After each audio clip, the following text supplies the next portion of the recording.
কিছু ইমানদার মুসলমান কালেমার পতাকা উড়িয়েছে ঢাকায়। কে বা কারা যেন সেই পতাকাগুলো রাতের অন্ধকারে নামাই দিছে। কোন পক্ষ দায় স্বীকার করে না। ইসলামের মূল মন্ত্র কালেমা তাইয়্যিবা খচিত কালেমার পতাকা, এটা কোনো মুসলমান নামাতে পারে না। ব্রাজিলের পতাকা থাকবে, আর্জেন্টিনার পতাকা থাকবে, এতে দোষ নাই, এতে স্বাধীনতার ক্ষতি হয় না, এতে বাংলাদেশের পতাকার অবমাননা হয় না। কিন্তু ইমানের মূল মন্ত্র কালেমা খচিত পতাকা উড়ালে এখানে বাধা দেওয়া হয়। কারা করছে? সরকারকেই খুঁজে বের করতে হবে। যাতে বোঝা যায় 1/11-এর পর যে ওয়ার অন টেরর, সন্ত্রাসের বিরুদ্ধে আমেরিকার যে যুদ্ধ, সেই ভূত এখনো বাংলাদেশে চেপে আছে। ইসলামের মধ্যে সন্ত্রাস খুঁজে, আমরা তার তীব্র নিন্দা জানাই। কারা করেছে? সিসিটিভি ফুটেজ বের করে শাস্তির আওতায় আনতে হবে, নতুবা এই কুচক্রী মহলটা সরকারকে বেকায়দায় ফেলবে। অতএব খেলাধুলা নিয়ে উন্মাদনা করেন না। আপনাকে আল্লাহ এই জন্য বানায় নাই যে আপনি রাত জেগে ফুটবল খেলা দেখবেন। আপনাকে আল্লাহ তৈরি করছেন আপনি রাত জেগে তাহাজ্জুদ করবেন। পৃথিবীর কোন দেশটা এরকম দেখাতে পারবেন যে দেশে বিশ্বকাপ খেলা নিয়ে এতটা পাগলামি হয়, উন্মাদনা হয়? আছে? ভাত খেতে ভাত পায় না, গরু বিক্রি করে ব্রাজিলের পতাকা বানায়। 18 সালের বিশ্বকাপ খেলায়, 22 সালে কাতারে যেটা হয়েছিল না, তখন তো বাংলাদেশে ব্রাজিল ভক্ত স্বামী আর্জেন্টিনা ভক্ত স্ত্রীরা তালাক দিয়ে দিচ্ছে।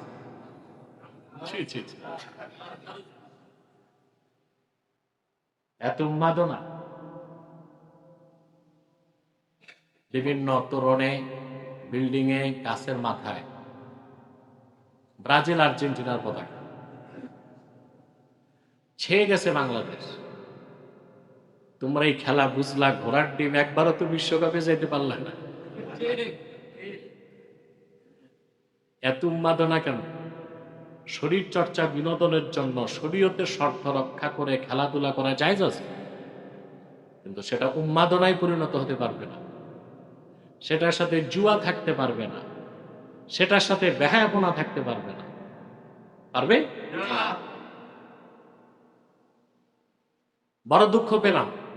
আপনাকে আল্লাহ এই জন্য বানান নাই যে আপনি কোন একটা দেশ জিতে গেল আপনি মিছিল নিয়ে বের হবেন। আল্লাহ আপনাকে তৈরি করেছেন আপনার মুখে আল্লাহর জিকির উচ্চারিত হবে। আল্লাহ আপনাকে এই জন্য বানান নাই যে আপনি খেলার জগতে যে জুয়া খেলায় জড়িত হয়ে যাবেন। আল্লাহ আপনাকে তৈরি করেছেন হালাল কামাই করে জাকাত দিতে। আপনার সৃষ্টির উদ্দেশ্য আর লক্ষ্য ভুলে যাবেন না, এটা মনে রাখতে হবে। আপনাকে সৃষ্টি করা হয়েছে আল্লাহর ইবাদতের জন্য। করবেন ইবাদত? এক কথায় সংজ্ঞা দিয়ে দিই, ঈমান আনার পরে আল্লাহর হাবিব নূর নবীজি মুহাম্মদ মুস্তাফা সাল্লাল্লাহু আলাইহি সাল্লাম ১৫০০ বছর আগে যে বিধান দিয়েছেন, শরীয়ত দিয়েছেন, দ্বীন দিয়েছেন, জীবনের সকল ক্ষেত্রে সেই শরীয়তের, সেই দ্বীনের অনুসরণটাই আল্লাহর ইবাদত।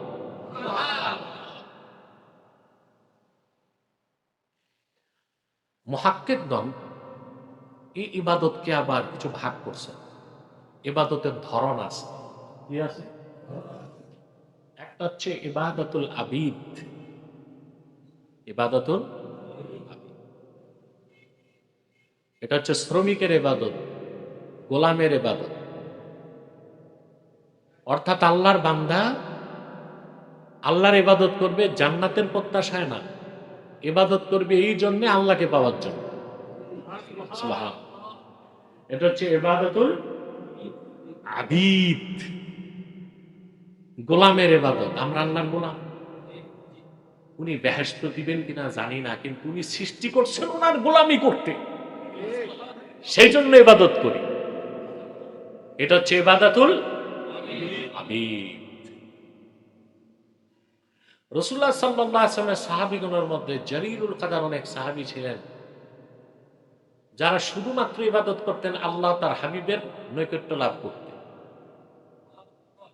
এক সাহাবী, মুসলিম শরীফের হাদিস, এক সাহাবী এসে রাসূলুল্লাহ সাল্লাল্লাহু আলাইহি ওয়াসাল্লামকে বললেন, এক সাহাবী আসলেন, রাসূলুল্লাহ সাল্লাল্লাহু আলাইহি ওয়াসাল্লাম তার কাজে খুশি হয়ে বললেন, সালমা শিতা, তোমার যা মন চায় আমার কাছে চাও। সুবহানাল্লাহ বলবেন। সৈয়দুল মুরসালিন, রাসূল রাব্বিল আলামিন, আল্লাহ ৮ জান্নাত, ৭ জমিন, ৭ আকাশ সব যার কদমের নিচে সদকা করে দিলেন। উনি বললেন, আল্লাহর হাবিব, সালমা শিতা, যা মন চায় চাও আমার কাছে। উদ্দেশ্য ছিল দোয়া চাওয়া। সাহাবী যদি বলতেন, উহুদ পাহাড়টা আমার জন্য স্বর্ণ বানায় দেন, হতো কিনা স্বর্ণ? কথা বলেন। এই কথাও হাদিস দিয়ে প্রমাণিত। আল্লাহর হাবিব সাল্লাল্লাহু আলাইহি ওয়াসাল্লাম ইরশাদ করেছেন, লাউ আরাদতু আন তাসীরাল জিবালু মাইয়া যাহাবান ওয়া ফিদ্দাতান লাসারাত। আমার মুখে বলা দরকার নাই, আমি যদি মনে একটু চাই মক্কা মুকাররমা মদিনা মুনাওয়ারার পাহাড়গুলো সোনার রূপায় পরিণত হয়ে দৌড়াক, আমি মুখে বলার আগেই মক্কা মুকাররমা মদিনা মুনাওয়ারার পাহাড়গুলো সোনার রূপায় পরিণত হয়ে আমার দুই পাশ দিয়ে দৌড়াবে। আল্লাহু আকবার। সাহাবী কিচ্ছু চাইলেন না, একটা জিনিস চাই। বলেন, ইয়া রাসূলুল্লাহ, যদি মঞ্জুর করেন একটা জিনিস চাই। আল্লাহ হাবিব বলেন, বলো। সাহাবী বললেন, আসআলুকা মুরাফাতাকা ফিল জান্নাহ, আল্লাহর জান্নাতে আপনার কদমের কাছে একটু জায়গা চাই। সুবহানাল্লাহ। সাহাবায়ে কেরামের ইবাদত, জালিলুল কাদার সাহাবীগণ ইবাদত করতেন আল্লাহ তার হাবিবের সন্তুষ্টির জন্য। বলেন সুবহানাল্লাহ। এই যে শুধু আল্লাহ তার রাসূলের নৈকট্যের জন্য ইবাদত করা, এটা হচ্ছে ইবাদাতুল আবিদ। ২ নাম্বার হচ্ছে ইবাদাতুত তুজ্জার, ব্যবসায়ীর ইবাদত। ব্যবসায়ী সব জায়গায় ব্যবসা করে, ঘুরতে গেলেও ব্যবসা, মরার আগেও ব্যবসা করছে। ব্যবসায়ীর কাজ হচ্ছে লাভ কই, ব্যবসা কই। ব্যবসা হচ্ছে বিনিময়। ব্যবসা কি? যে ইমানদার ইবাদত করবে আল্লাহর জান্নাতের প্রত্যাশায়, সে হচ্ছে ব্যবসায়ী ইবাদত গুজার। অর্থাৎ বিনিময় আছে, সে বিনিময় চায়। অর্থাৎ আমি আল্লাহর ইবাদত করবো, আল্লাহ আমাকে জান্নাত দিবেন। সুবহানাল্লাহ বলবেন। এটাও ভালো, এটাও কি জান্নাতের আশা ইবাদত কি, কিন্তু বেশি ভালো কোনটা? সুবহানাল্লাহ। জান্নাতের প্রত্যাশা ইবাদত করাও ভালো কাজ। এতেও সমস্যা। কথা বুঝতেছেন? ৩ নাম্বার হচ্ছে